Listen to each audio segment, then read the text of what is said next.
ठिकाणी आमचे लाडक्या बहिणींचे लाडके भाऊ देवेंद्रजी फडणवीस हे या कार्यक्रमाला उपस्थित असतील। जवळपास 10,000 महिलांच्या उपस्थितीमध्ये मुंबईत हा कार्यक्रम त्या ठिकाणी होणार आहे आणि त्याचं थेट प्रक्षेपण हे राज्यातल्या आमच्या सगळ्या जिल्ह्यांमध्ये भारतीय जनता पार्टीच्या माध्यमातून लाईव्ह त्याचं कार्यक्रम दाखवला जाणार आहे।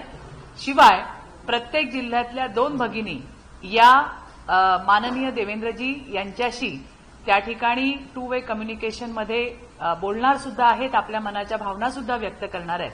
तर अशा या कार्यक्रमाची माहिती देण्यासाठी आज आपल्या सगळ्यांना या ठिकाणी मी बोलवले।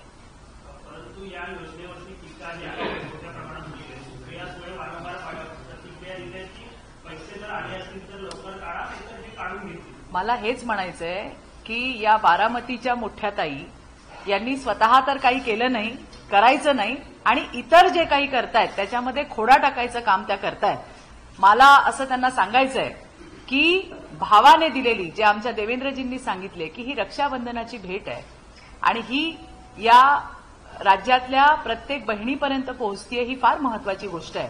त्यामुळे ताई प्रत्येक गोष्टीमध्ये खोडा घालायची तुमची जी सवय आहे ती कुठेतरी आपण सोडायला पाहिजे असं मला वाटतंय। आणि एक बहीण काय बोलते किंवा एक मोठी ताई बारामतीची काय बोलते हे महत्वाचं नाही, कारण राज्यामध्ये इतर ज्या भगिनी आहेत कदाचित बारामतीच्या मोठ्या ताईला या 1,500 रुपयाचं महत्वही वाटत नसेल त्यांच्या लेखी, परंतु या राज्यातल्या माझ्या गोरगरीब माय माऊली ज्यांच्यापर्यंत हे पैसे गेलेत त्या अत्यंत आनंदित आहेत, अत्यंत खुश आहेत आणि महायुती सरकारला त्या ठिकाणी आशीर्वाद देत आहेत, एवढं मात्र नक्की मी सांगेन।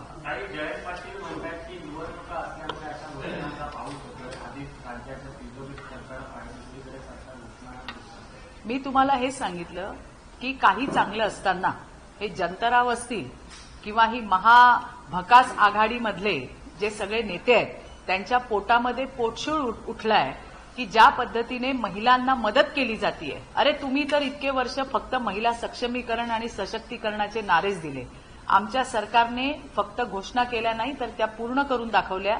याच्यासाठी निधीची सुद्धा तरतूद केली। तुम्ही या महिलांना म्हणजे राज्यातल्या माय माऊल्यांना पैसे मिळू नयेत म्हणून कोर्टामध्ये जाणारे हे सगळे नतद्रष्ट आहेत। आणि जर तुम्ही वस्तुस्थिती जर बघितली तर घराघरामध्ये जाऊन फॉर्म वाटणारे पण यांचीच लोक आहेत।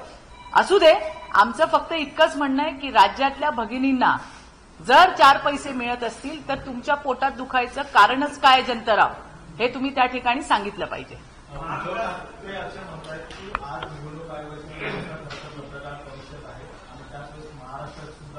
घोषणा करण्यात यावी कारण की महाराष्ट्राला लुटणारी लोक आलेली आहेत, त्यापासून सावध। 2.5 वर्ष कोणी महाराष्ट्राला लुटलं? 2.5 वर्षामध्ये एक राज्याचा गृहमंत्री, ज्या राज्याचे मुख्यमंत्री हे तत्कालीन उद्धव ठाकरे होते, त्यावेळेला गृहमंत्र्याने 100 कोटीची उघराणी केली।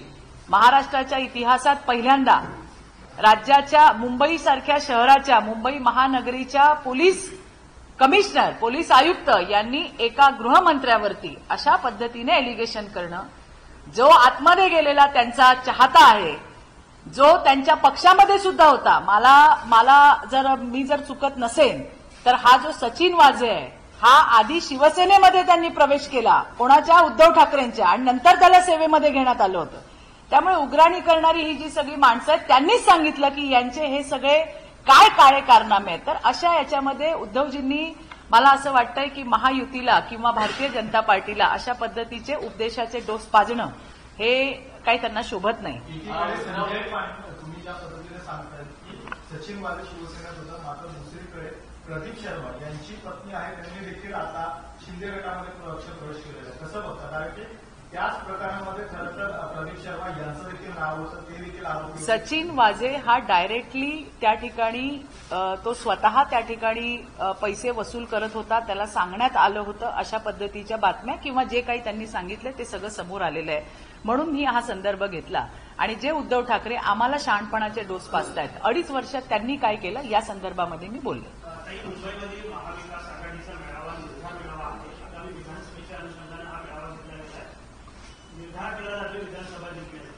नाही, निर्धार करणं काही चुकीचं नाहीये, तो निर्धार पणाला जाईल की नाही हे मात्र महाराष्ट्राची जनता नक्की ठरवेल। कारण ज्या पद्धतीने 2.5 वर्षामध्ये या महाराष्ट्राची माती करायचं काम केलं, महाराष्ट्र कुठे होता आणि आज महाराष्ट्र तुम्ही पाहताय की एकनाथराव शिंदे असतील, आमचे नेते देवेंद्रजी असतील, अजित पवार असतील, यांच्या नेतृत्वामध्ये महाराष्ट्र आज पुन्हा एकदा नंबर 1 वरती आलाय. एक विजन असणारं असं नेतृत्व या महाराष्ट्राला लाभलंय आणि त्यामुळे कितीही निर्धार केले तरी यांच्या निर्धाराला माती दाखवायचं काम किंवा मातीत मिसळण्याचं काम ही महाराष्ट्राची जनता करेल, हा मला विश्वास आहे. नाही, उद्धव ठाकरे असं म्हणतायत की लाडकी बहीण योजना आणली पण पैसा कुठे गेलाय, IAS अधिकारी सांगतायत की साहेब तुम्ही लवकर या, आता भाषण करू. मी काय म्हटलं तुम्हाला, हेच मी सांगितलं की प्रत्येकाच्या मनामध्ये शेखचिल्लीचे जी स्वप्न असतात ती स्वप्नच राहतात. जी कामं ग्राउंडवरती महायुती सरकारच्या माध्यमातून झालेली आहेत, आज आपण बघितलं की वीज बिल माफ झाले, आज आपण बघितलं की मागेल त्याला सौरपंप देण्यात येतोय. फक्त महिलांसाठी नाही तर युवकांसाठी सुद्धा विविध योजना आणलेल्या आहेत आणि त्याच्यामुळेच महाराष्ट्राच्या कानाकोपऱ्यामध्ये एक आनंदाची लहर त्या ठिकाणी पसरली आणि हाच पोटशूळ, हीच पोटदुखी ही विरोधकांच्या मनामध्ये धास्ती भरवणारी आहे असं म्हटलं तर ते चुकीचं ठरणार नाही. गद्दार सरकार पाडायला 50 कोटी आणि लाडक्या बहिणींना 1500 रुपये. अरे तुम्ही तर ₹1.5 कुणाला दिला नाही. उद्धवजी, ज्या बांधावरती जाऊन तुम्ही सांगितलं होतं ना मुख्यमंत्री व्हायच्या आधी की 50,000 रुपये आम्ही तुम्हाला त्या ठिकाणी माफी देऊ, कुठे गेले ते सगळे वादे इरादे? ₹1.5 अवकात म्हणजे ₹1.5 औदार्य न दाखवणाऱ्यांनी 1,500 रुपये जे मिळतायत, मला याचंच सांगायचं आहे की माय मावल्यांनो लक्ष ठेवा आणि सावध व्हा ग सावध व्हा या सगळ्या बोक्यांपासून. हे पाहताय ना तुम्ही कशा म्हणतायत, तुम्हाला देण्यात येणारे 1,500 रुपये यांच्या पोटामध्ये दुखतायत, तुमच्या मातोश्री 2 मधून तर मागत नाहीयेत ना.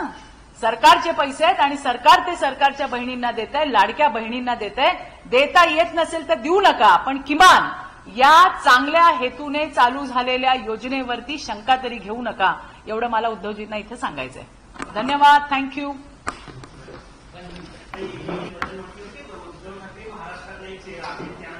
अरे काय तुम्ही त्यानंतर पृथ्वीराज चव्हाण म्हटले होते की ज्यांच्या जास्त जागा आहे की त्यांचा मुख्यमंत्रीचा चेहरा असेल.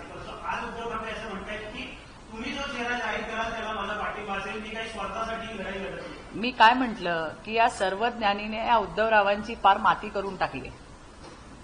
ज्या पद्धतीने आमचाच मुख्यमंत्री आणि उद्धवजीच मुख्यमंत्री होणार अशा पद्धतीच्या वल्गना यांनी केल्या, पण बाजूच्या दोघांना विचारलंच नाही की बाबा तुम्हाला मंजूर आहे का.